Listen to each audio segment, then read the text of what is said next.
Okay, hi folks. Thanks for being here. I'm going to talk today a little bit about making a jump from traditional to technical publication service content into the future world of AR and how the PTC toolchain can help you do. So just a sort of a brief overview of what I'm going to be talking about. I'll do some introductions with my company. Talk a little bit about the tech pubs, some of the challenges and opportunities there, what we can provide with our product AR Instruct that helps you leverage existing materials to move into the AR world, and then give a demonstration of how that would work. So the symposium team from EAC, this is the first one is me, of course. Jess Magelson is our marketing manager, so she handles all the arrangements with PTC to participate in these events. And thank you very much, PTC, for doing these events. It's really nice to see this community engagement with the Arbortext community coming up again. There was a little bit of a there was a lull in there for a while, but we're very glad to see this happening again. Scott Cheetah is our account manager, so he would be, if you're interested in doing some business with us or checking out what we might be able to help you with, he would be the person to contact. And Mike Simon is my supervisor. He's the director of services at EAC. So if you had a project that would involve some configuration, some customization, anything of that sort, he would be the person to make those arrangements. EAC, if you're not familiar with us, we've been a partner with PTC for decades, and we cover the full spectrum of PTC software. So we do Creo, CAD, we do PLM, Windchill, we do SLM, SIM, service parts, translation management. We do augmented reality, Vuforia. We do ThingWorx, IoT. We do all of it.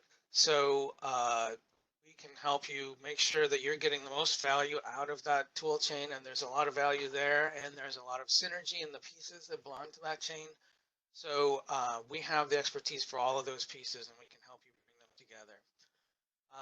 We have around 100 staff, so we're a pretty big company. We're not going anywhere, and we've been one of the top partners for many, many years. So talking about technical publications, the typical publications you have, they're maybe work instructions, installation and operation guides, service manuals, that sort of thing. We're all pretty familiar with that. What kind of tools are used to produce these? Well, if you're smart, you're using tools like Arbortext, Creo, Illustrate, Windchill, SIM. There are other alternatives as well in design, FrameMaker and Oxygen. Some people are even still doing things in Word, which it has definite liabilities. We're trying to encourage people, of course, to get into structured authoring if they're not already there. But of course, if you're in this forum, you probably are already doing some kind of structured authoring. Formats can be probably DITA or XML. DITA is the current sort of monster standard in general usage. There are other specific doc types that might be used in particular other areas, like defense seems to be moving into S1000D. It's not quite everybody's in S1000D yet, but it seems to be moving that direction. And then, of course, you have images and also your rich media, so videos and so on. So what are some of the problems that are facing typical tech pubs organizations? Making sure that content is accurate. So because of long lead times, sometimes information isn't up to date, and it might have some inaccuracies because of that. Sometimes you might have trouble finding the right information for what you need at the moment. Might find a document that describes a procedure with variations for 4 or 5 different models, and it's up to you to figure out which of the instructions applies for the one you're working on today. And sometimes it's just not available. If you thought you had a Model J and you have a Model K instead, you might have brought the wrong booklet with you, in which case now you have to go back to the office, get the K book, and take it out there. And you end up with a lot of wasted time and resources. Now, of course, whenever you have problems like that, you can flip them over and look at them as opportunities. So the opportunity for accuracy is providing a system where authoring has a short turnaround time. Um, you're reusing common content so that once something is written, checked, validated, you can use it wherever it applies. You never have to worry about rewriting something. Relevancy, you can apply metadata and so on to make sure that you're getting the right instructions for the right equipment, and you have the ability to find any ancillary resources, so information about parts, uh, supplies, spares, and so on, or related procedures. So if the first step of one procedure is remove the wheel, and you're a new hire and you're not sure remember how to do that, right? You have a way to quickly and easily get from your current procedure to the wheel removal procedure and find out what you need to do there to get your job done. And accessibility. So again, reducing the latency so you can get the information in the target user's hands as quickly as possible. Make sure things are as up to date as they can be. You're connecting your workers directly to electronic processes. So for example, if they have, if you're in a regulated industry and your technicians have to sign off as they do it, that can be managed through an electronic process. Um, the content can be delivered electronically. The links and so on can be managed electronically. And how do we make all this work? Oops, sorry, my mouse wheel is going crazy here. EAC AR Instruct. So this is a product that we provide, and it is essentially a glue that sits there between the various assets that you have that make it easy to produce good, high-tech, immersive service information that you can deliver on the spot when it's needed with minimal intervention. So if we're talking about mobile tech pubs for a mobile workforce, there are sort of two aspects to this. There's the content that you have over here on the left, and then you've got where you need it, which is over here on the right. So on the left, you've got your text or your XML. You've got some 2D graphics, maybe some 3D graphics. You might have some video, even some animation. If you've got AR, that's awesome. So all of these things are sort of inputs to the system. And where you want it to be able to see the stuff is you might have some sort of a smart workbench, a workbench with some sensors and a display or maybe multiple displays on it. And you want to be able to deliver instructions to that. You might have technicians who are out in the field who just have their phone with them, and they might want to use that, or they might have a special tablet, a ruggedized tablet or something that's meant for using in an industrial environment, and you want to be able to deliver instructions there. We also support head-mounted displays. So there are essentially two types of head-mounted displays. There's a 2D display, head-mounted display, or what they sometimes call a head-mounted tablet. And this is like a RealWear head-mounted display or a Vuzix head-mounted display. And this is where you have a small, essentially a computer screen that's displayed right in front of your eye, so that without having to do anything with your hands, you can just shift your eye focus and get the information there. And that information is 2D information. So it could be text, it could be graphics, it could even be videos. The other type of head-mounted display is a true AR display, like a Microsoft HoloLens. And this would actually project the 3D geometry into space in front of you in your field of vision. So EA Instruct is sort of the pipeline that takes the content you have here and delivers it to these devices. So I'm going to talk specifically about procedures here. So service information. You're a technician, you go out to the field, you have a task to perform. You're repairing a piece of equipment that's broken down, or you're performing a scheduled maintenance procedure on a piece of equipment. So when you have information about that, that comes typically as a step-by-step set of instructions.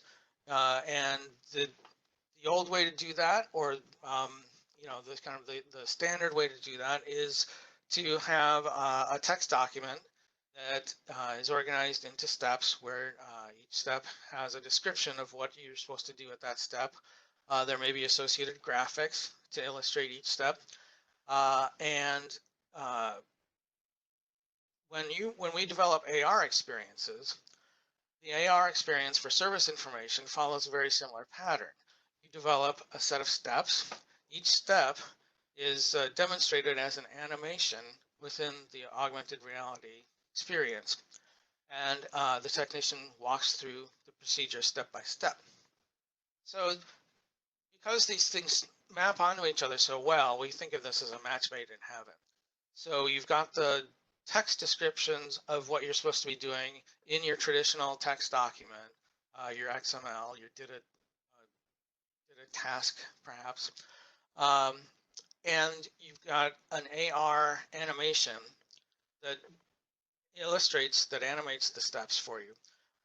It's very easy to match those things up and put them into something that's combined and is more than the sum of the parts. So why is this interesting? Well, for one thing, it helps you really leverage stuff that you've already got. So most companies already have 3D CAD data. They've already got CAD for their equipment. They've already got TechPub's XML for the procedure, for the service information. They've got that text describing how you do procedure X. And what we do is we provide the glue to bring it together. So with this, you don't need to reauthor or republish any of the legacy content. There is a little bit that you have to do, and I'm going to go into more detail about that in a minute. But with this system, we take the service information you've already got, the XML, we take it as is, and we load it in, and we have a smart technology that knows, because of the structured authoring, because you've got that semantic markup in the document that tells anyone who looks at the document, this is a title, this is a paragraph, this is a step, this is another step, this is a sub-step. You've got all that information in there. We've been able to make a system that can look at that, interpret it, and pull those steps out for the sake of matching them up with animations that you create. So this is an overview of kind of the plumbing of the system. So you've got your service docs up here. You're using Arbortext to edit them. You might have them stored in a file system. You might have them in a content management system, or you might have them in Windchill. You've got your CAD down here. Your CAD could be in Windchill, or it could be just files on a file system. All this content is going to feed into ThingWorks, and then it's going to be combined with AR Instruct to produce an AR experience that you view on a device using the standard Vuforia View app, which is a free download from the App Store. And you're able to then see your service information live, immersive, right in front of your eyes there. Now, most of this is stuff that already exists for most organizations. The one piece that you need to do for this to make this system work is this piece here, where you take your CAD data, load it into Creo Illustrate, and create animations that correspond to the steps of your procedure. So this is typically the only piece that's missing for most organizations. And this is actually a pretty easy piece to create, and that's part of what I'm going to show you in a little bit. So the ingredients, again, you've got your task or procedure in XML. You've got the CAD, you bring the CAD into Creo Illustrate, you make your animations. Vuforia Studio is actually kind of behind the scenes. There's nothing you have to do in Vuforia Studio for this solution, but it is the platform that serves up and delivers the AR experiences dynamic. And then there's our library, which handles looking up the text content and the animation content dynamically from a database, bringing them together and presenting them to the user. So the piece where there might be some work for you to do is doing the animation in Creo Illustrate. And this is where you're gonna, so basically what you're gonna do is you're gonna have your procedure open in your XML editor in Arbortext so that you can see it. And if you want, if you prefer, you could look at the PDF version of the document. It doesn't matter. That's basically gonna be your recipe that you're gonna be using to create the animation. And you just basically follow the recipe. You load your CAD into Creo Illustrate. You make a figure, you add a sequence, and then you start adding steps. And each step that you add in the sequence in Creo Illustrate is going to correspond to one of the steps described in the service procedure. So that they're going to have this one-to-one mapping between the steps in the service procedure and the steps in the animation. And doing the animation for each step is really pretty easy. I'm going to show you that in a little bit. And then you just walk through the entire procedure until you get through all the steps. And then that's it. You load it into the database and you're off and running. So this is where our solution comes in. We have the library that loads this up. It finds your steps in your procedure. It pulls them out one by one, and it matches each step in the procedure to the step in the animation. And it's going to bring those things together when it presents it for you as the end user, as the technician. When you view this thing, what you're going to see is you're going to see your piece of equipment there, your virtual equipment, and you're going to, it's going to load this stuff dynamically. There's one experience that you're going to use to access all of this. And once you load the experience, you're going to scan a QR code. The QR code has the information about which procedure you need to do today on which piece of equipment. And then it's going to pull that information from the server and it's going to show it to you. And it's going to show it to you step by step. On each step, it's going to give you the descriptive information, the text from that document that you started with right up here. And if you want, you can even have it read it to you out loud so that you can listen for the words instead of reading them with your eyes. And that way your eyes are free to focus on the animation, what it's actually showing you on the equipment. So you're going to walk through it. Each step is going to play. Then it's going to give you a chance to do the step on the equipment. And then you proceed to the next step. Okay. And now I'm going to switch to a live demonstration. So I'm going to switch gears here. So this is what the process is going to look like. So here I'm starting out with my DITA task. So this is a task for removing a pin lift cylinder. And so if you've been using XML for any length of time, this will look very familiar. This is standard out-of-the-box DITA. So we start with some hazard warnings, some hazard statements. We got a warning and a caution. Our system knows that those are special things and they need to be treated specially. So you'll see that eventually. And then here we get down to where we actually have our steps, and here are the steps that we're going to illustrate. Okay. And now I've got Creo Illustrate open over here. I've got my piece of equipment here. And I'm going to show you just a little bit of what the process would look like for creating the animation. So I'm going to add a sequence to this. It automatically gives me my first step. So for my first step, I'm going to move this up. I'm going to try to move this up. go. I'm hitting the wrong key there. Okay, so the first step, I go over my procedure. What's my first step? Remove nuts from pin lift cylinder mounting bolts.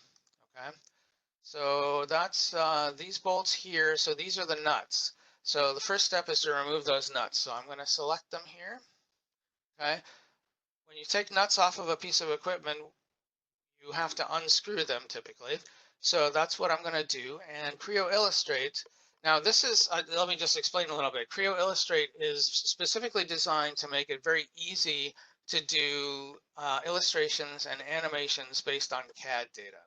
It is designed for people who are not professional engineers. I am not a professional engineer, but I was able to learn Creo Illustrate very quickly. And so it's a very easy tool to use. It's a great tool. And so I'm going to select those two objects. I'm going to go to my effects, and one of the effects I can choose is unscrew. So this is built in. I don't have to do anything elaborate with trying to do any manual rotations or anything. It knows what unscrew means. So I can select this, and it's got the right idea, but it's going in the wrong direction. Yeah, so I do need to tweak it a little bit. So I'm going to go in the -Z direction relative to the bolts, and that's the animation I want. Okay? So I'm going to go ahead and say OK. And then,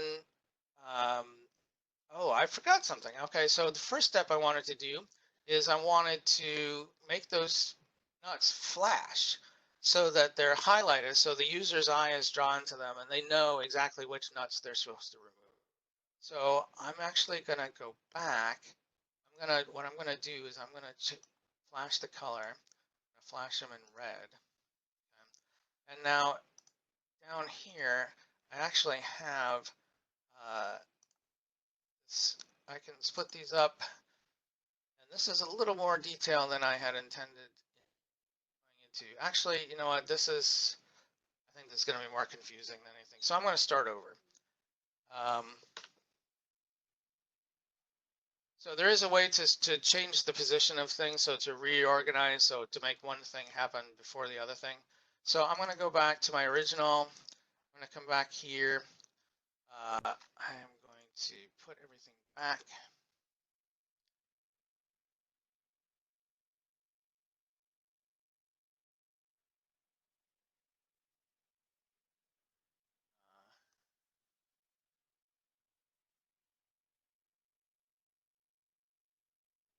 Start.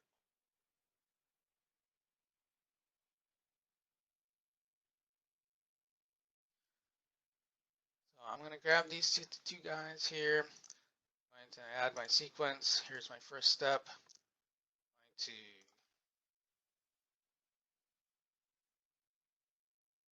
flash these in red. Now I'm going to unscrew them.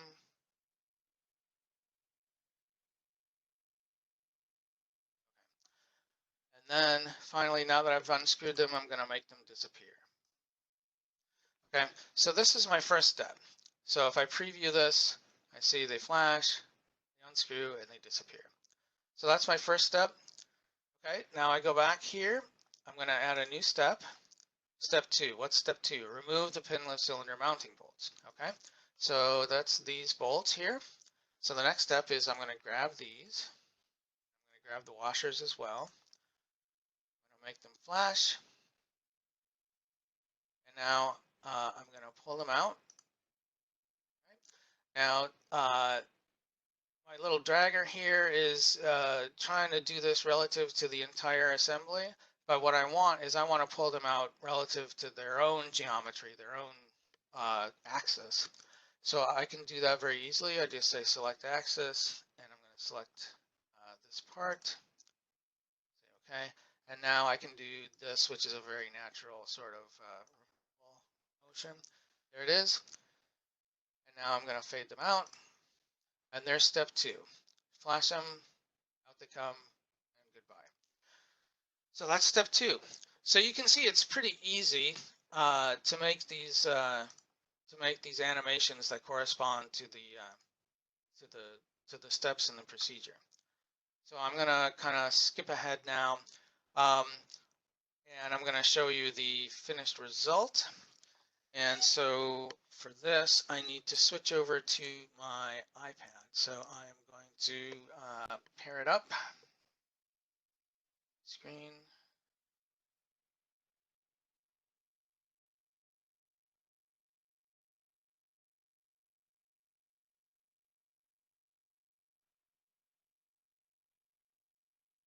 Okay, so here I am. I'm in the Vuforia View app. I'm going to choose my experience for this. So the first thing I get is I get a barcode scanner. I'm going to scan the barcode for this procedure. And it's going to load. It's loading dynamically. Okay, so it's loaded the 3D CAD. I'm going to project this onto the floor of my office here.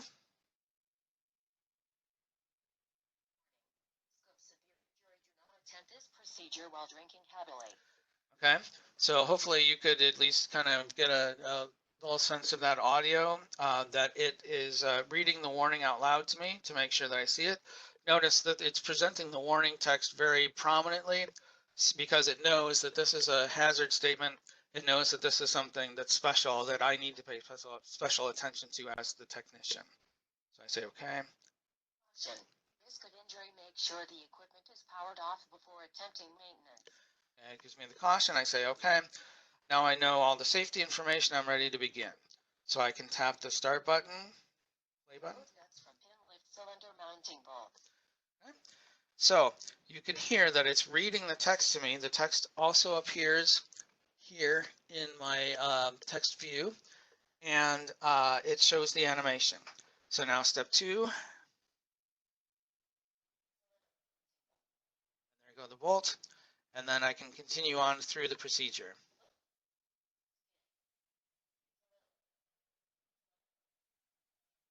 Now this is where the AR experience adds value above and beyond what you would get from, say, just a video or a 2D animation. I can take my device here and I can move around my virtual object and I can look at it from whatever angle I need to. So I can get right down in there and I can see where that cotter pin is that needs to be removed. There it goes. And I can view it from whatever angle is going to work best for me. So I can look at it from the back or from the front or from the side to get the best angle to be able to see exactly which pieces I need to be working with. And then you just simply step through the procedure, step by step. It shows you what you need to do at each step. It gives you the description. So it's going to help you make sure you have the information you need, when you need it, where you need it, and how you need it. So that's my demonstration, and here's my contact information.